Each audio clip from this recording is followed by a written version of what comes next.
Welcome back to the morning show here on Arise News. Okay, joining us now to review top headlines over the course of the week is Public Affairs Analyst Femi Lawson. Good morning, and thanks for joining us. Good morning. Thanks for joining us. Okay, quite a lot happened in the course of the week, indeed. Let's begin with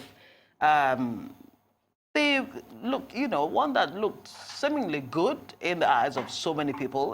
Buhari's, that's President Muhammadu Buhari's launch of 3 combat helicopters. What do you think this will do, not just to the morale of soldiers on the front line of the battle, but to the whole war against insurgency and other insecurity, security threats? It's a good move. It's commendable, and I think it's a step forward in the war against insurgency in Nigeria, particularly if you look at the situation in the northern part of the country, where virtually all the states are under hostages of terrorists. Though sometimes we pretend to call them bandits in some areas. But the truth is that this is a good move by the president. But the most important thing I think the administration should not focus on is the capacity of those in charge of the armed forces. The truth is that there's no amount of equipment we can purchase as a country if it is managed by people who are tired, people who are incompetent, people who are not really in tune with the modern realities of the war against terrorism. We may just be buying this equipment for buying sake. So I think the president must advance his determination by ensuring that we look at the competency of the men of our armed forces. How much more are we training our military personnel to manage this equipment? How much more is the president listening to the call for this sack of the service chiefs, a lot of whom have even overstayed the purpose of their coming on board in the first place? So these are the things that must be done collectively in order to achieve the aim of purchasing this equipment, so that we don't just end up purchasing equipment and we are not moving forward in the war. It has not been pleasant, the reports we receive every day from the northeast and even part of the northwest. Only during the week, terrorist shots at a police helicopter in the same country. So we must look at how much more we can invest on the capacity of our personnel and how much more we can put competent people in the right places beyond. But I think it's the right step. It's commendable that we're investing more in equipment for our armed forces. But we must look beyond that and look at how capable are the personnel in charge of this and how competent they are. Right. We had a security advisor yesterday on the show, and he talked about how competent these men that will be operating these equipments are, because obviously when you buy these equipments, you'll have to train before you buy them. So I think that would be sorted in that regard. Now, the purchase of the equipment, now the investments on those equipments, you think that it should be something that, should continue with the administration? It has to be sustained. Why it has taken us this long to even defeat the Boko Haram insurgency in the first place is that at the point where this war began, there were practically no equipment to confront these terrorists, and we find a situation whereby in some cases the terrorists were overrunning our military formations because they had superior firepower.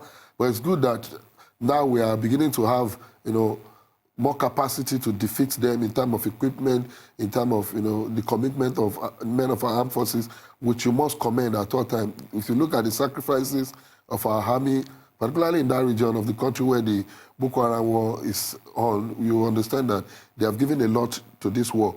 But like I said, beyond purchasing equipment, you must look at leadership, which is one fundamental area that is lacking as far as the armed forces is concerned. Leadership, you would mean, are you talking about the security? The service chiefs, yes. The service chiefs that people, have been, calling for their yes, sack. I think the president has to look into bringing in fresh people, fresh minds, who may have fresh ideas to move the war against insurgency forward. And the president, while launching these 3 helicopters and gunboats, did not fail to emphasize the need to actually maintain, because that doesn't seem to be one of our strong points. He did underscore the fact that there's a need to up, the maintenance culture when it comes to those equipment, so that we will have, value for money. And then again, he praised Italy and Russia, and he said that he will sustain relationships with these countries that have been supporting Nigeria. But the notion that the war against insurgency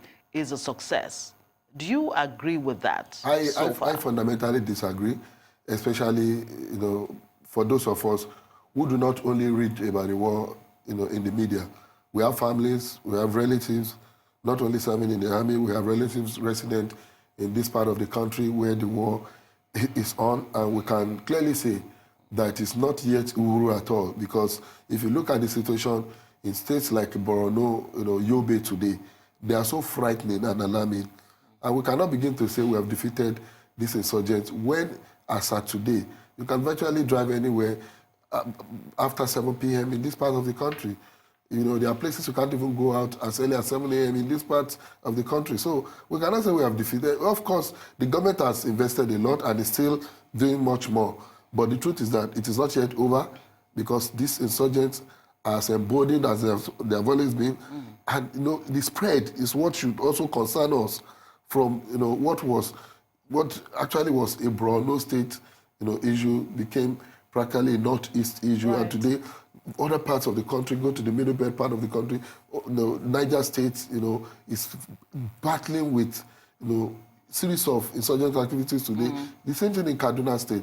So we cannot claim any victory yet until, our people can now sleep in their homes with their 2 eyes closed, until our people can now enjoy the freedom of movement that the Constitution has given to them, which has now been taken away by these criminals, terrorists. So we must work more to ensure that we restore the normal life of our people. Then we can begin to celebrate any victory. But for now, I believe the war is still very much on actively. And I think the government should concentrate its effort on that rather than trying to take some glory, in the course of the war. All right. Well, it seems like the administration is taking the fight against insurgency very seriously with the purchase of these new aircrafts. Let's now go on to something that was topical last week. Muhammadu Buhari's advisory team lamented on the slow growth rate of the economy because, in contrast with our population. Now, how seriously do you think that the government is taking the advice from that team? It comes for, I think this is the first major briefing by the Economic Advisory Council, to the president. I want to believe that the president, going by the commitment and the statement made after that meeting, that it is not going to be quarterly again, but at least he intends to meet with this council every 6 weeks. The president must have begun to realize, the seriousness of our challenges economically. The truth, as we speak, is that for a population that keeps increasing, an economic rate keeps decreasing, it's a sin that calls for serious. And those are the concerns that this council raised. We must look at these concerns that have been raised by this council genuinely, as not take credit for now, because the truth is that if you look at the economic situation in the country, especially when, even this council have raised issue around even the willingness of agencies of government to work together, which is a major issue. When you talk about the economic prosperity of an administration, the capacity of an administration, you must look at how well they can synergize and work together in order to realize the vision of that administration. The council has exposed the fact that agencies under this administration are not working together, and it's hampering the economic growth of the country. And well, it's a good thing that the president right away, ordered or directed better, the SGF, Boss Mustafa, to go ahead and look into, what the Economic Advisory Council raised as per the issue of lack of convergence or, working together or even transparency, within the MDAs. But what do you think the loopholes really are? Why is it that you have this seeming, opaqueness when it comes to the workings of the, ministries, departments, and agencies? You realize that all this still boils down on the willingness of actors within these, parastatals and agencies to be transparent. Because when there is no transparency, it's always going to be very difficult to have people coming on board, open-handed, open-minded, working together as a team. But the issue of transparency, you would think that the TSA that, was put in place would have checked that particular problem. It has checkmated this to a reasonable extent. But do you know, as we speak, there are still agencies of government that are still being indicted of not remitting funds. into the TSA that are still operating shoddy accounts. So, and these are part of the reasons why some of them are not willing to work together with others, in the interest of in the overall interest of moving the economy forward. So I think the president must back that directive up with action and ensure that there are disciplinary measures, on those who may flout the directive of the president, on those who may not be willing to work with there are relevant agencies and organizations in order to move the economy forward. Because we must understand that this is not just about the MDAs or the administration in itself, but about the overall interest of the people of the country. Okay, Femi Lawson, just hold your thoughts. We'll take a short break, and when we return, we'll continue discussions on the major stories of the last week. Stay with us.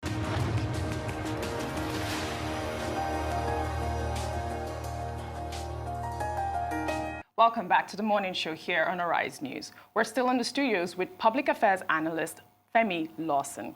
Now, Femi, before we went on the break, we were talking about some of the issues that were raised by President Muhammadu Buhari's advisory team, right? And one of the issues that they talked about was how to attract foreign investors, how to continue to maintain it. Now, how can we create an environment that can attract foreign investors? I mean, recently with the Okada ban, the CEO of GoKada, we'll talk about that as well, was lamenting on the fact that about the amount of money that he had invested, and due to the ban, he's losing a lot of money, not to talk about the amount of unemployment that this has created for his company, because he had to lay off a lot of personnel.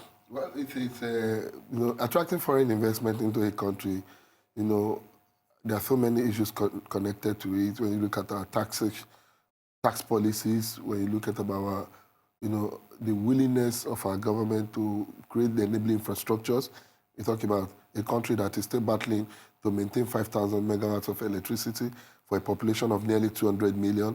You're talking about another fundamental thing, which is, security.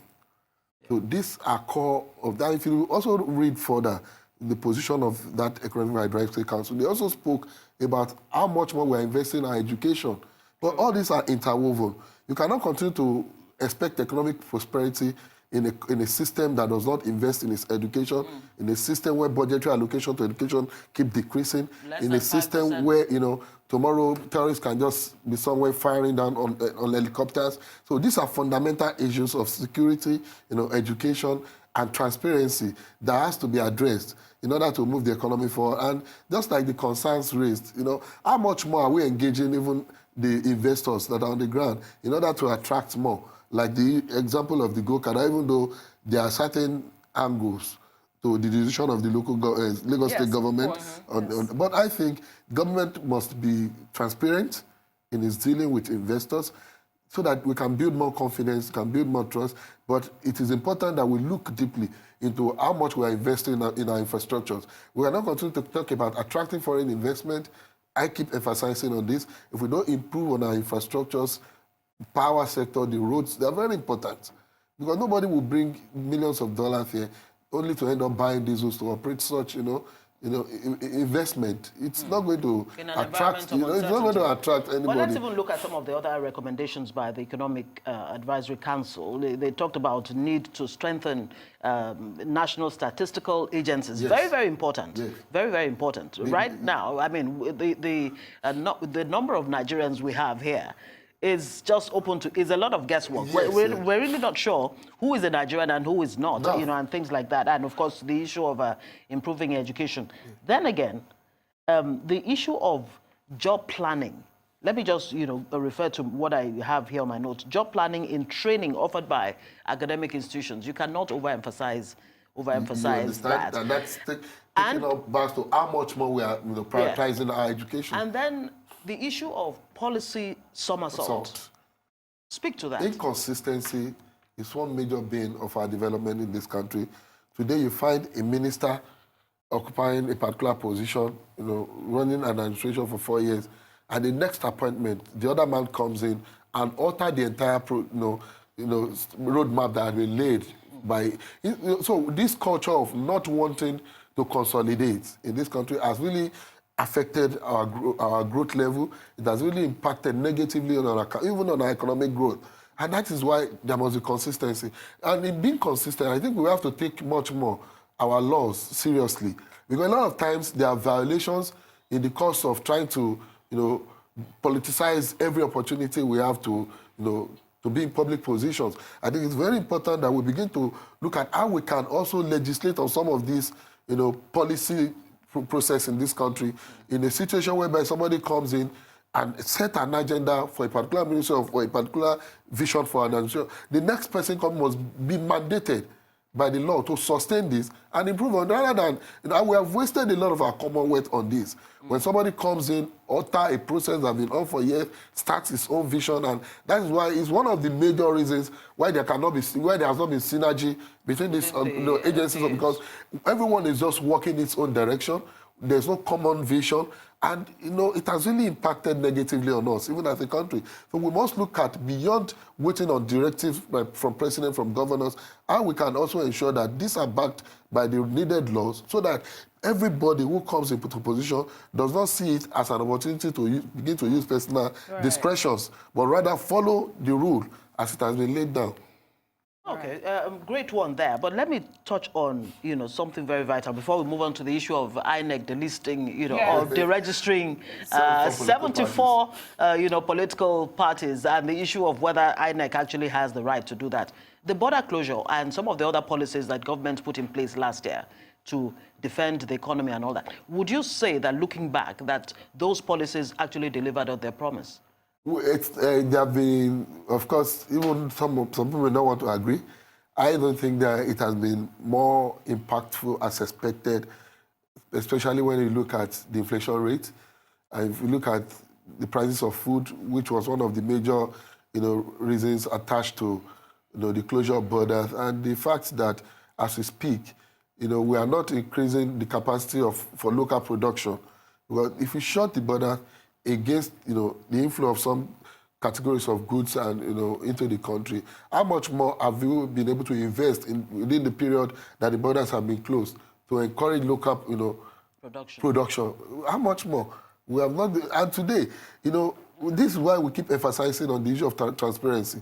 Nobody is even talking to Nigerians about how much more we have been able to invest in the local rice production, how much more we have been able to invest. So you don't run a country in that manner. You must be able to carry the citizens along in order for them not to support such policies, but to also see the real gain, if they exist at all, in the decisions taken by government. Because it's a democracy. Very good. So I guess we can just move on to the INEC delisted 74 political parties from participating in subsequent elections. Now we also had one of the parties that was deregistered, a guest on our show, and she was lamenting that it's so unfair. Some people have also praised the INEC. Now, is this a way that we could see whether or not INEC is going to go through? Is it a way to test the law? Is it, I think this opens another window for us as a country to test our law, because I know a lot of people are going to be challenging this in court, but I am much more comfortable with the decision of INEC, especially as it is legally backed by the amendment to the Section 225A of the Constitution, because the truth is that it is getting to a ridiculous extent where people just wake up, form associations and register them as political parties, and we find a situation in our elections that ballot papers are beginning to emerge in sizes of almanac and all sorts of booklets. So I think we need to get serious as a people.